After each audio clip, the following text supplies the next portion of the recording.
అక్క నాకు డౌట్, స్కూల్లో టీచర్లు ఇంకా ఇంట్లో అమ్మ నాన్న రామాయణం చదవాలి వినాలి అంటున్నారు కదా, అసలు రామాయణం ఎందుకు చదవాలి, ఎందుకు వినాలి? ఏంటి అప్పుడే మర్చిపోయావా? మొన్న విన్నాం కదా గురుగారు చెప్పేటప్పుడు, మళ్ళీ గుర్తు చేసుకుందామా? రామాయణం వాల్మీకి మహర్షి వ్రాశారు, కానీ ఆ తర్వాత విశ్వనాథ సత్యనారాయణ గారి వంటి కవి సామ్రాట్టుల దగ్గర నుంచి రామాయణాన్ని స్పృశించని కవి ఉండడు. ఎందుకు మళ్ళీ రామాయణం రాయడం అంటే విశ్వనాథ సత్యనారాయణ గారే చెప్పారు, తిన్నా అన్నం ఎందుకు తింటున్నావు, నిన్న తినలా అన్నం, పొద్దున్న తినలా అన్నం, మళ్ళీ సాయంకాలం అన్నం ఎందుకు అంటే అన్నం లేకపోతే బ్రతకవు కనుక.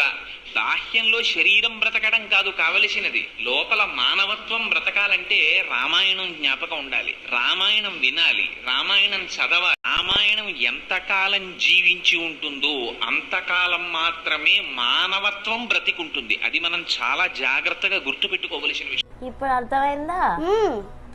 అన్నం ఆకలి ఎలా తీరుస్తుందో రామాయణం చదివినా విన్నా మనం ఎలా బతకాలో నేర్పిస్తుంది.